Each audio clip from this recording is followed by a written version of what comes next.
요한복음 10장 22절로 29절 함께 교독할 때 제가 먼저 읽도록 하겠습니다. 요한복음 10장 22절로 29절입니다.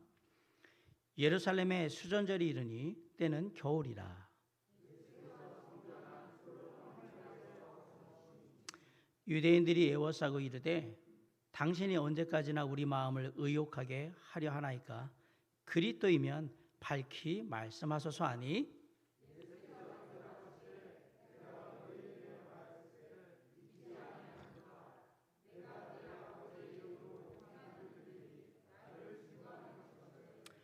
너희가 내 양이 아니므로 믿지 아니하는도다.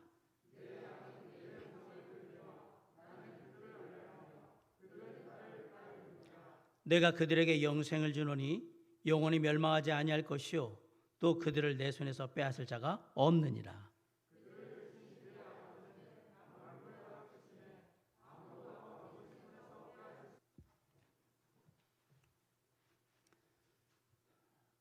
(2001년에) 당시에 18살이었던 브라질의 축구 선수가 있었습니다. 브라질의 명문구단인 상파울로 FC에 입단하여서 앞으로 전도가 유망한 그러한 선수로 꿈을 꾸고 또 미래를 준비해 가던 그런 중이었는데, 여름에 휴가 기간이 되어서 할머니 댁에 놀러 가게 됐어요. 그래서 할머니 댁에 있는 수영장에서 다이빙대가 있었는데 다이빙을 한다고 하다가 그 다이빙대에서 잘못 미끄러지는 바람에 물속으로 떨어진 게 아니라 땅바닥으로 떨어지게 되는데 목부터 떨어져 가지고 6번 흉추가 완전히 부러져 가지고 전신마비가 됐습니다. 의사가 재활수술을 하게 될 텐데 재활수술을 하더라도 축구는 불가능하고 그리고 아마 걷는 것도 어려울 거라고 그렇게 진단을 내렸습니다. 18살의 소년이 감당하기에는 너무나도 큰 시련이었습니다. 이 사고로 인해서 이 선수는 모든 것을 다 잃게 되었는데 놀랍게도 결코 좌절하지 않고 어릴 때부터 교회를 다니면서 예수님을 믿는 신앙으로 컸던 그런 소년이었기 때문에 그날부터 눈물로 매일매일 간절히 예수님께 기도를 하기 시작했습니다. 그런데 놀라운 일이 벌어졌어요. 성공할 확률이 2%밖에 안 되는 재활 수술을 했는데 그 2% 안에 들어가게 된 거예요. 기적적으로 몸이 회복되기 시작했고요. 정상의 몸을 갖게 됐습니다. 그때 이 선수가 이렇게 말했습니다. 매일 밤마다 저는 예수님께 주님, 저는 주님께 속한 자입니다. 제 인생을 주님께 겁니다. 제 기도를 들어주시옵소서 라고 눈물로 기도를 했습니다. 그 순간만큼은 매 순간이 주님을 향한 저의 삶의 결단이었습니다. 저는 마침내 기적적으로 아무 후유증이 없이 완쾌되었고 그리고 정상적으로 축구 선수로서 활동을 하게 되었습니다. 그로 인해서 저는 주님께 눈물로 감사드릴 수 있었고 지금도 경기를 시작하기 전과 경기를 마치고 난 다음에 항상 눈물로 주님께 감사의 기도를 드립니다. 아마 축구를 좋아하시는 분들은 대충 이 선수가 아닐까라고 제가 얘기하는 선수가 그 선수일 거라고 생각을 하실 거예요. 축구의 황제라고 그러면 펠레라고 얘기를 하는데 펠레는 사실 흑인에 가까운 검은 얼굴을 하고 있는데요. 하얀 펠레라고 불렸고요. 2007년도에 최고의 선수에게 주는 발롱도르라는 상을 수상을 했고요. 피파에서 선정하는 올해의 선수상을 받았습니다. 명실상부한 세계 최고의 선수가 되었던 우리가 지금 아는데 크리스티아노 호날두나 리오넬 메시 이전에 세계 최고의 선수였던 사람 바로 카카라는 선수입니다. 제가 이 선수를 좋아하는 이유가 뭔지 아십니까? 이 선수는 늘 경기에 나설 때마다 겉 유니폼 속에 러닝을 입는데 스포츠 티를 입는데 그 안에 항상 I belong to Jesus 화면에 나오나요? 아마 화면에 나올 거예요. 컴퓨터 화면. 항상 입고 다니면서 골을 넣게 되면 항상 겉 유니폼을 딱 들어서 I belong to Jesus. 나는 예수님께 속한 자입니다. 이걸 항상. 놀랍게도 언제나 자신은 주님께 속한 자, 주님의 양이라는 사실을 잊지 않고 축구선수 생활을 했던 이 카카라는 선수를 한번 기억해 봅니다. 사람들은 다 어딘가에 소속되어 있거나 소속되기를 원합니다. 그게 가정이든 학교이든 직장이든 모임이든 뭐 한 것이라도 다 소속은 되어 있습니다. 만일 자신이 소속된 곳이 가정밖에 없다면, 혹 이제는 뭐 나이가 들어가지고 가정도 꾸리지 않고 혼자 살고 있다면, 그건 조금은 슬프고 고통스러운 일이 아닐까라고 생각합니다. 제가 또 예전에도 한번 얘기했는데 나 혼자 산다라는 프로그램을 요즘 많이 하는데, 저는 혼자 사는 거는 별로 추천하고 싶지 않습니다. 꼭 누군가와 함께 있으라고 얘기하고 싶고 어디에 소속되어 있기를 바라고, 물론 그 프로그램에 나 혼자 산다가 완전히 뭐 독불장군 같이 산다는 얘기는 아니겠지만 그것이 우리의 일상이 되는 것은 별로 좋은 것은 아니라고 생각은 합니다. 우리가 나름 잘 나갈 때는요, 어디에 소속되어 있느냐가 별로 그렇게 중요하지 않아요. 왜? 내가 잘 나가고 잘 되고 그러니까 그게 그냥 내가 잘 되는 거기 때문에 별로 그렇게 중요하지 생각을 안 드는데, 삶에 어려움이 다가오거나 위기가 나오면 때때로 내가 어디에 소속되어 있느냐가 그 위기나 어려움을 잘 극복해 갈 수 있는 힘이 될 수도 있고 또 우리에게 위로가 될 수도 있다라는 사실을 많이 경험하게 됩니다. 다행히도 우리 예수 그리스도를 믿는 모든 사람들은 예수님께 속한 자들입니다. 예수님께 소속되어 있다 이 얘기예요. 다시 말해서 우리 모든 사람들은요, 예수님의 양, 주님의 양이에요. 우리가 예수님께 속한 자, 주님의 양이라는 사실이 과연 우리에게 어떤 의미가 있을까? 목자이신 주님과 양된 우리는 과연 어떤 관계일까? 저는 오늘 두 가지를 생각해 보길 원하는데, 첫째는 나는 주님의 음성을 듣고 따르는 양이라는 사실입니다. 오늘 본문의 사건이 일어난 계절은 겨울이고요, 때는 수전절이었습니다. 수전절은 시리아의 왕 안티오쿠스 에피파네스가 이스라엘을 침공해서 예루살렘 성전을 훼손한 가운데서 BC 165년경에 마카비라는 그 유대의 영웅이 나타나서 이 안티오쿠스 에피파네스를 물리치고 성전을 회복한 것을 기념하는 절기. 그래서 해마다 성전을 수리하러 보수하러 오는 그 절기가 바로 수전절이에요. 이때 성전 솔로몬 행각에 모여있던 사람들이 이런 얘기를 했어요. 예수님 앞에서 예수님의 정체가 뭔지, 정말 예수님이 그들이 기다리고 있는 메시아인지 묻습니다. 우리 24절을 한번 다 같이 한번 읽어보겠습니다. 시작. 유대인들이 애워싸고 이르되,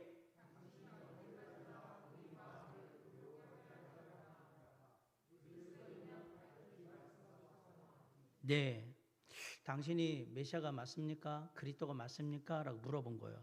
그러자 그들의 질문에 예수님께서 이렇게 대답하십니다. 25, 26, 27절 같이 읽겠습니다. 25절 시작.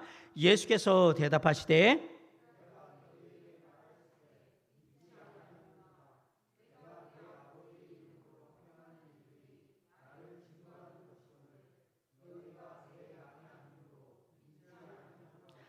내 양은 내 음성을 들으며 나는 그들을 알며 그들은 나를 따르느니라. 단도직입적으로 예수님이 뭐라고 얘기하느냐면, 거기 있는 사람들 보고 너희는 내 양, 예수님의 양이 아니라고 그냥 딱 단언해서 얘기를 했습니다. 지금 성전 솔로몬 행각 안에 모여있는 일부 유대인들은 분명히 예수님께 속한 자, 예수님의 양이 아니었던 겁니다. 그럼 누가 예수님의 양일까? 목자인 예수님의 음성에 귀를 기울이고 목자인 예수님의 음성에 순종하며 살고자 노력하는 사람들, 그 사람들이 바로 주님의 양, 예수님의 양인 것입니다. 살다 보면 우리 주변에서요, 여러 가지 음성들이 막 들려오기 시작합니다. 크게 세 가지 음성이 우리 주변에서 들려오기 시작하는데, 하나는 내 자신 안에서 일어나는 음성, 육신적인 음성이라고 해도 좋고요, 인간적인 음성이라도 해도 좋아요. 이 음성이 있고, 또 하나는 사탄 마귀로부터 들려오는 음성이 있어요. 그리고 마지막 하나는 하나님의 음성입니다. 이 세 가지 음성이 어떤 때는 따로 들리기도 하지만 어떤 때는 섞여서 나에게 들려오기도 합니다. 아주 오래전이에요. 제가 아마 대학생 때였던 것 같은데, 그 1993년에 개그맨 이휘재 씨가 주인공이 되었던 그 코미디 프로그램이 있어요. 그 이휘재의 인생극장이라는 그런 그 코미디 프로그램인데, 그는 뭐냐면 여러 가지 삶의 선택의 상황 가운데서 이휘재라는 개그맨이 딱 맞닥뜨렸을 때 그 개그맨에게 두 가지 소리가 들려요. 하나는 우리가 말하는 하나님의 음성, 천사의 음성이 들려요. 좋은 쪽으로, 선한 쪽으로 하도록 하는 음성이 들리고, 한쪽은 악마의 음성이 들려요. 마귀의 음성이 들리면서 이렇게 두 개가 선하게 그 선택을 하도록 하는 그런 거예요. 그러면 따단 막 이러다가 이제 마지막에 이휘재는 개그맨이 그래 결심했어. 그러면 선택을 한 거예요. 선한 쪽을 선택하든지 악한 쪽을 선택하든지. 그 당시 유행어예요. 그래 결심했어. 이렇게 주먹을 쥐고 결심했단 말이에요. 동시에 그 두 음성이 들리는데 그 안에서 선택을 한 겁니다. 그러면 선한 쪽을 선택했을 때 어떤 결과가 나오는지, 악한 쪽을 선택했을 때 어떤 결과가 나오는지, 그거를 이렇게 코미디 프로그램으로 그 다음을 이렇게 보여주는 그런 프로였습니다. 중요한 것은 이런 주변의 음성을 잘 구별해야 속지 않게 된다는 것입니다.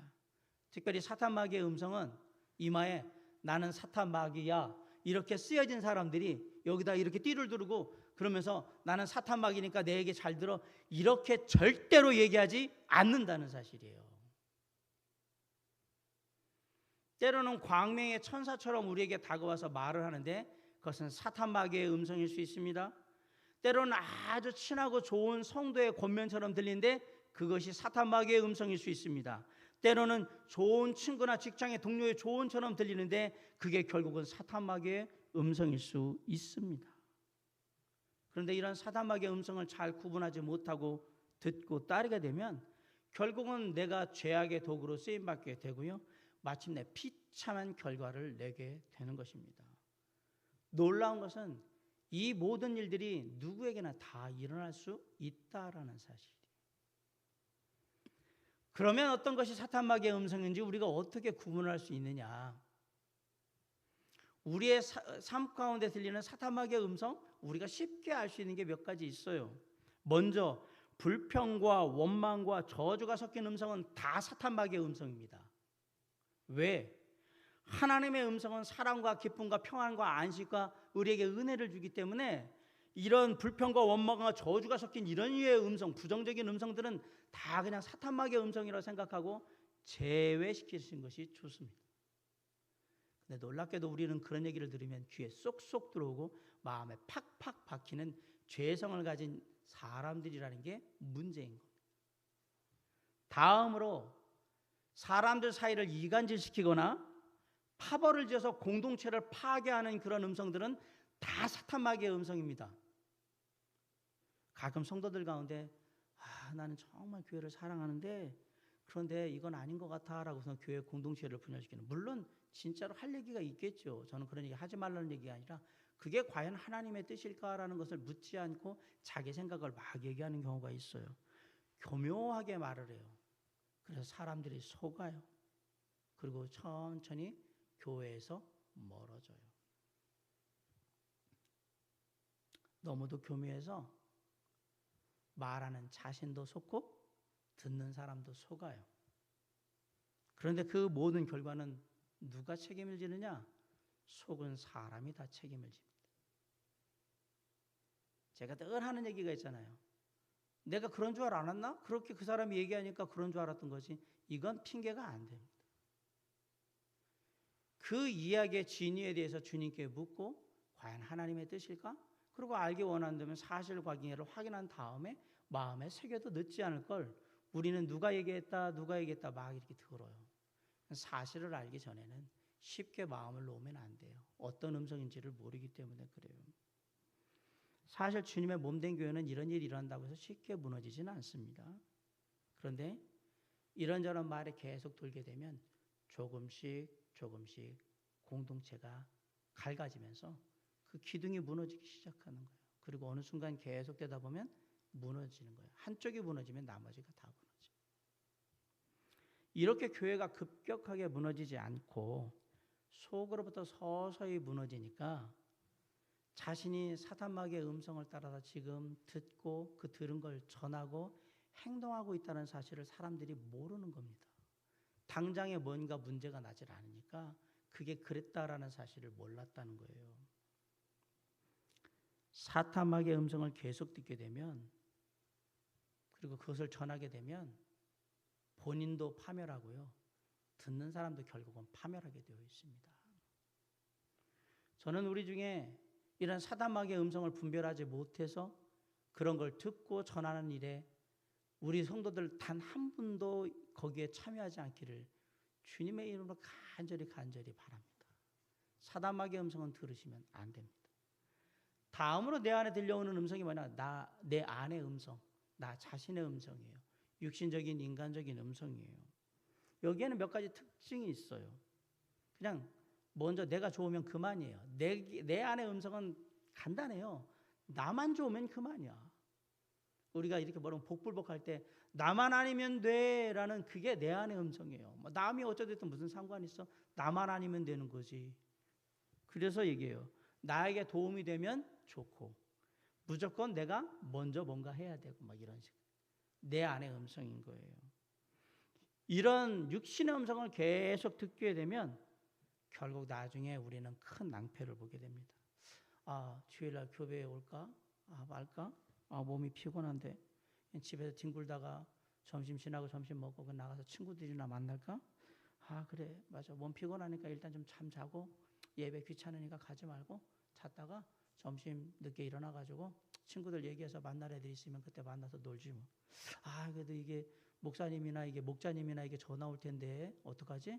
그러면 얘기해야지. 그냥 몸 아파서 못 나갔다고 그렇게 하면 되겠지 뭐. 내 안의 음성인 거예요. 다 이렇게 핑계를 자꾸 대게 만들어. 이게 육신의 음성, 인간적인 음성입니다. 육신의 음성은요, 사실 직접적으로 남에게 손해를 끼치지는 않습니다. 그런데 공동체를 파괴하고요, 결국은 자신의 몸은 당장은 편한데 이렇게 계속 육신의 음성, 내 안의 음성을 따라가다 보면 신앙이 나태해져요. 그리고 결국은 고민해요. 꼭 하나님 말씀대로 해야 되나? 다른 방법은 없나? 이걸 이렇게 핑계대고 이렇게 빠지면 되지 않을까? 요래면 사람들이 모르지 않을까? 계속 그렇게 궁리를 하게 돼요. 머리를 짜내게 된단 말입니다. 결국 신앙의 마지막이 어떻게 될지가 보여요. 내 안의 음성을 따르면 결국 신앙은 망가지는 거예요. 마지막으로 우리에게 들려오는 음성은 주님의 음성입니다. 때로는 환경을 통해서, 때로는 형제자매들과 교제하는 가운데, 때로는 하나님의 말씀인 성경을 읽다가, 때로는 기도하던 중에, 때로는 설교를 듣다가 이렇게 주님의 음성을 듣게 되는 거예요. 그런데 꼭 알아야 될 것은 주님의 음성은 반드시 하나님의 말씀인 성경의 가르침과 일치한다라는 사실이에요. 그래서 주님의 음성은 사람을 세우고요, 몸된 교회 공동체를 세우고요, 다른 형제자매들을 사랑하게 만들고요, 세상의 영혼들을 위해서 긍휼히 여기며 기도하게 만들고 섬기게 만드는 음성인 것입니다. 혹시라도 어떤 음성을 들었는데 내 마음의 평안이 깨지고 내 마음이 두렵고 불안하잖아요.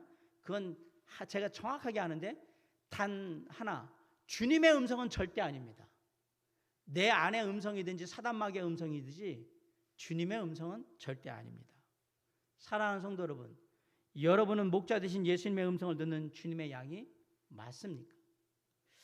성서신학 교수이신 케네스 베일리라는 분이 쓴 책 중에 선한 목자라는 책이 있는데 거기에 이런 얘기가 나와요. 1930년대 중반에 영국이 이제 대영제국 하면서 막 식민지 전쟁을 할 때에 그때 이스라엘 팔레스타인 지역도 영국의 식민지 같이 통치받을 때가 있었어요. 근데 이 팔레스타인에서 폭동이 일어났어요. 이게 독립하겠다고 막 그래가지고 그때에 그 보복으로 영국군들이 그 목동들이 갖고 있는 보통 팔레스타인 지역이 유목을 많이 하니까 그 양들 염소들을 다 뺏었어요. 다 몰수했단 말이에요. 더 문제가 커졌죠. 먹고 사는 이제 기반이 없어진 건데. 시간이 좀 지나고 폭동이 잠잠해지자 영국군 정부에서 이렇게 얘기했어요. 자기 양 값 지불하면 지불한 만큼 데리고 가지고 갈 수 있는 거예요. 그래서 양을 8마리 빼앗겼던 목자가 자기 양 값을 가지고 그 당시 이제 시세를 가지고 갔어요. 그래서 군인한테 얘기했어요. 제 양을 찾으러 왔습니다. 돈 내라 그랬더니 저는 8마리를 빼앗겼고요. 지금 8마리 값이 이거니까 이거 드리겠습니다. 그래서 줬어요. 그러니까 알았다 그런데 그냥 8마리 값 냈으니까 저기서 가서 8마리 아무거나 그냥 가져가라 그랬더니 아니요. 저는 제 양만 8마리 데려갈 겁니다. 그런 거예요. 그 군인이 피식 웃은 거예요. 저 많은 양들 중에 당신 양이 어딘지 알고 당신 양을 가져가냐고 그랬을 거 아니에요. 그런데 이 목자가 쭉 양 있는 데로 가더니 자기가 가지고 있는 호각을 딱 뿌려서 삑 하고 부르니까 놀랍게도 그 많은 양들 중에 8마리가 그 목자 앞으로 나오는 거예요. 양은 자기 목자의 음성을 듣습니다. 언제 어느 순간에든지 자기 목자의 음성을 구분하고 그 음성을 따릅니다. 때로는 희미하게 목자의 음성이 들릴 수 있어요. 때로는 다른 여러 가지 소리에 섞여서 목자의 음성이 들릴 수 있어요. 그런데 양들은 귀를 기울이고 그 목자의 음성을 듣습니다. 그리고 그 목자에게로 나아갑니다. 그리고 그 목자의 음성을 따라서 이리 가라면 이리 가고 저리 가라면 저리 가고 우리 들어가라면 우리로 들어가는 거예요. 혹시 주님의 음성이 분명하게 들려오는데도 불구하고 순종이 잘 안 된다면 우리가 이 시간 기도해요. 주님께. 주님, 제가 집중해서 귀를 기울여서 목자 되신 주님의 음성을 듣는 양이 되게 하여 주시옵소서. 겸손히 기도하셔야 합니다. 그렇게 기도하면 조금씩 우리 주님, 목자 되신 우리 주님의 음성이 우리에게 분명하게 뚜렷하게 들리기 시작할 겁니다. 선한 목자 되신 우리 주 예수 그리스도의 음성을 듣고 그 음성에 순종함으로 삶 가운데 주님의 양답게 사는 모습을 보이는 저와 여러분이 될 수 있기를 주님의 이름으로 간절히 축원합니다. 우리는 주님의 음성을 듣고 따르는 양이라고 제가 말씀드렸습니다. 그러면 주님은 당신의 양을 끝까지 지켜 보호하십니다. 그게 두 번째 우리 교훈이에요. 본문을 보면 예수님이 당신의 양들에게 놀라운 약속을 하시는데 우리 27절과 28절을 다 같이 한번 읽어봅시다. 시작. 내 양은 내 음성을 들으며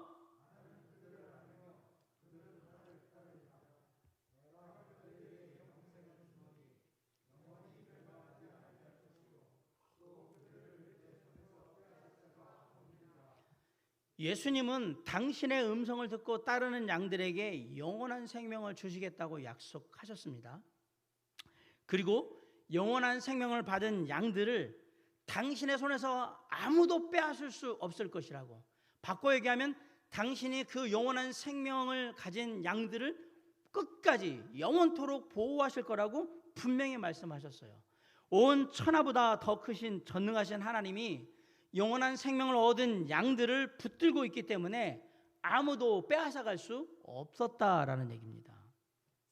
연약하고 어리석으며 실수가 많은 인생이지만 주님을 의지하고 사는 우리들에게, 주님의 양된 우리들에게 정말 큰 위로와 격려가 되는 말씀이 아닐 수 없다고 생각합니다.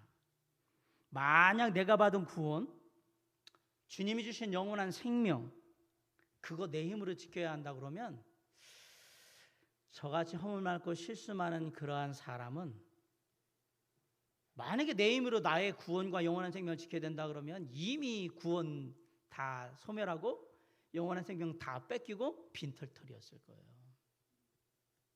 그런데 놀랍게도 전능하시고 영원하신 하나님이 주님의 양된 우리를 끝까지 붙들어 지켜 보호하신다고 약속하신 거예요. 이 대부분의 부모님들은 어떤 상황 속에서도 자신의 자녀들을 지키려고 하는 최선의 노력을 다합니다.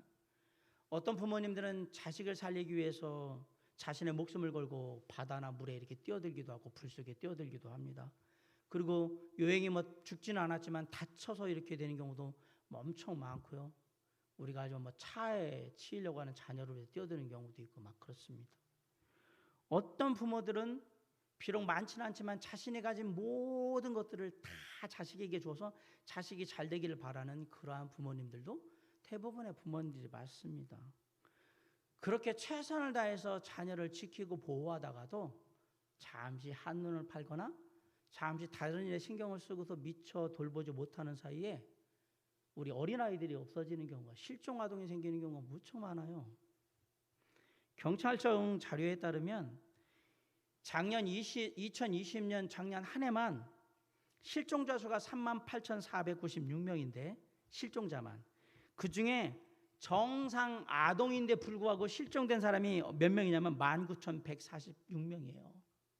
거의 2만 명 가까이 이 아이들이 무슨 뭐 지체장애가 있거나 무슨 뭐 치매 있는 이런 게 아닌데도 불구하고 실종이 된 거예요. 2019년 한 해 동안 실종자 수는 42,390명이었는데 이때도 정상 아동 중에 21,551명이 실종이 됐어요. 한 해에 2만 명 정도 아이들이 실종이 돼요. 그중에 찾는 아이들이 많지 않아요. 세상에 그 어떤 부모가 자식을 잃어버리기를 원하겠습니까? 저도 새 아이의 아빠지만 생각만 하면 끔찍합니다. 물론 우리 아이들이 지금 다 웬만큼 커서 웬만해가지고 뭐 속이고 그 꼬드겨가지고 그런데 넘어갈 아이들은 아니겠지만, 어때 다른 일들에 안 좋은 사람들한테 막 끌려가고 막 그런다고 생각만 하면 제가 어찌 잠을 잘 수 있겠으며 그 불안감에 제가 어찌 하루하루를 보낼 수 있겠습니까? 자녀를 잃어버린다는 건 부모에게는 상상할 수 없는 일이에요. 내가 죽으면 죽었지 자녀를 그렇게 하고자 하는 부모는 없어요.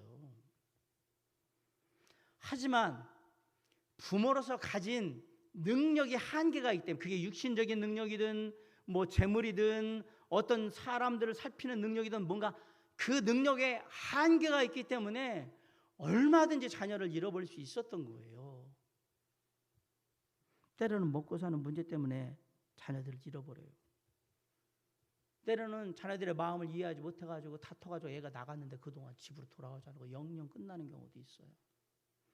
때로는 학교에서 친구들 문제로 괴로워왔는데 엄마 아빠가 그걸 알지는 못하고 얘가 죽고 싶다고 그러더니 가출해서 나는 아무도 없는 데로 간다고 가가지고 또 없어지고 어떻게 됐는지도 모르는 그런 상황들도 많이 발생하고 있어요. 이거 다 부모로서의 어쩔 수 없는 능력의 한계 때문에 발생되는 일이에요. 아이들을 돌보는 한계가 있기 때문에. 하지만 다행인 것은 우리 주님은 그런 능력의 한계를 안 갖고 계세요. 양된 자녀된 우리를 완벽하게 지키실 수 있는 분이십니다. 우리 하나님은 전능하신 하나님이에요. 우리는 그분의 양이에요. 자녀예요. 양된 우리를 지키시는 목자 되신 주님은 저같이 연약하고 허물 많고 능력이 부족한 아버지가 아니신 것에 정말 감사를 드립니다. 하나님이 저 같은 부족한 아버지라면 아무리 이리저리 동분서주하고 돌아다녀 봤자 우리 자녀들 하나도 제대로 지키지 못하셨을 거예요. 하지만 우리의 목자 되신 주님은 양된 우리를 언제나 지켜 보호해 주십니다. 시편 121편 3절에 여호와께서 너를 실족하지 아니하게 하시며 너를 지키시는 이가 졸지 아니하시리로다 라고 했습니다. 그리고 바로 4절에 이스라엘을 지키시는 이는 졸지도 아니하시고 주무시지도 아니하시리로다 라고 했어요. 제가 이 말씀을 보면서 똑같은 말씀을 왜 두 번을 반복을 했을까? 두 번을 반복한 이유가 뭘까요? 거의 똑같은 말씀인데 그 얘기는 내가 진짜 정말로 졸지도 않고 자지도 않고 너희들을 늘 24시간 눈 똑바로 뜨고 내가 너희들을 지켜보고 너희들을 보호할 거라는 진심을 우리에게 보여주신 거예요. 아멘? 그 말씀이에요. 이 말씀이. 우리의 목자 되신 주님은 양된 우리를 언제 어디서나 졸지 않는 눈동자로 주무시지도 않은 상태에서 항상 우리를 지켜 보호하시는 하나님이셨던 겁니다. 자, 이제 목자가 양들을 이끌고 산으로 올라갑니다. 올라가는 길이 좀 거칠고 험하지만 좋은 풀을 먹일 수 있는 높은 곳으로 가야 되기 때문에 양들을 데리고 올라가요. 가파른 등성이를 가끔은 지나야 되는데 그 등성이 밑으로는 위험한 낭떠러지 같은 골짜기가 있어요. 그러나 그것을 잘 이끌어서 목자는 양들을 데리고 높은 곳으로 갑니다. 양들도 힘들어요. 높은 곳으로 올라가야 되니까. 그러나 목자의 인도를 따라서 높은 곳을 향해 갑니다. 마침내 목자가 이끈 곳에 갔더니 와, 이게 상냥 진수성찬에 차려진 것처럼 푸른 초장이 딱 펼쳐지는 거예요. 양들이 그것을 보자마자 얼마나 좋았을까? 너무 행복한 거예요. 우와, 이거 먹으려고 여기까지 왔구나. 솔직히 올라오느냐고 힘들고 피곤했거든요. 그런데 이 푸른 초장을 보는 그 순간 힘들고 피곤했던 게 싹 사라지는 거예요. 거기다가 높은 곳에서 그냥 시원한 바람이 불어오니까 땀 흘림이 올라왔는데 이 땀도 싹 식는 것 같아요. 너무 행복해요. 더구나 이 아름다운 초장에는 지금까지 아래에서 밑에서 보지 못했던 아름다운 꽃들과 풀들이 그냥 아주 사방에 널려 있는 거예요. 여기를 봐도 야, 이거 맛있겠다 뭔지 모르지만 저기를 봐도 야, 이게 뭐야? 처음 보는 건데 이런 것들이 사방에 막 피는 거예요. 그런데 목자가 한쪽으로 딱 가더니 아름다운 꽃이 피어있는 들풀이 이렇게 있는데 그걸 막 짓밟아 버리는 거예요. 마구.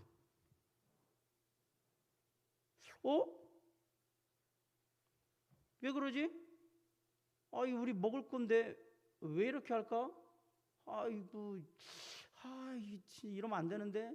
양들이 마음속에 좀 기분이 안 좋습니다. 왜? 우리가 먹지도 않았는데 그냥 발로 막 밟아버리면. 참고로 양은 발로 밟힌 것은 절대 안 먹습니다.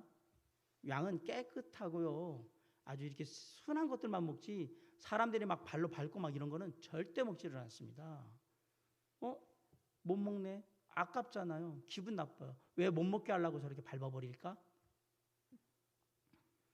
하지만 목자가 아름다운 꽃을 먹으면 그 풀을 밟은 데는 다 그만한 이유가 있습니다. 왜 그랬을까요? 사실 양들이 보기에 아름다운 풀을 머금고 있는 그 들풀은, 꽃을 머금고 있는 그 들풀은 먹으면 서서히 몸이 마비되면서 마침내 양을 병들게 해서 죽게 만드는 독초였던 거예요.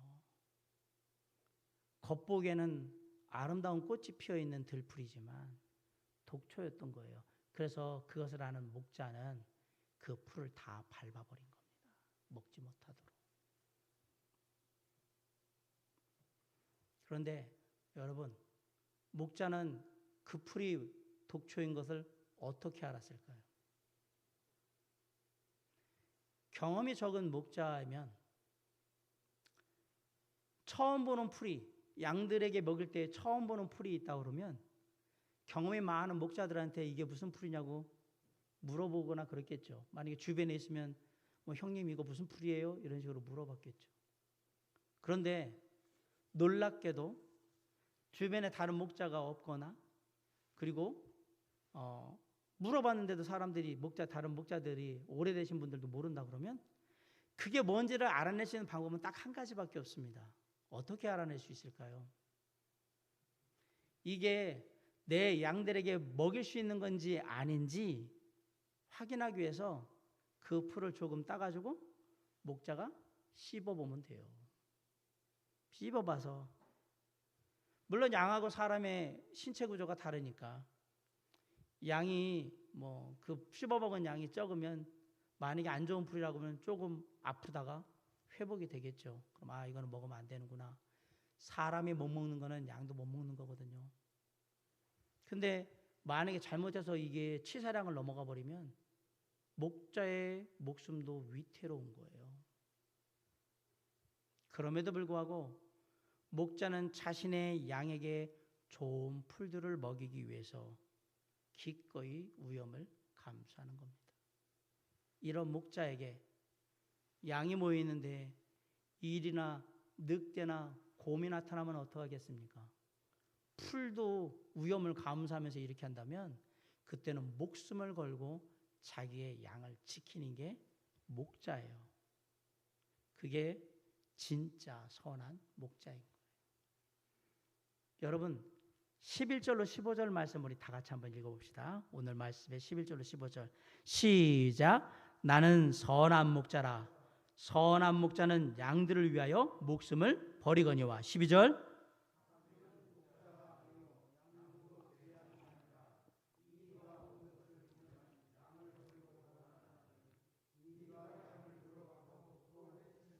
13절 14절 나는 선한 목자라.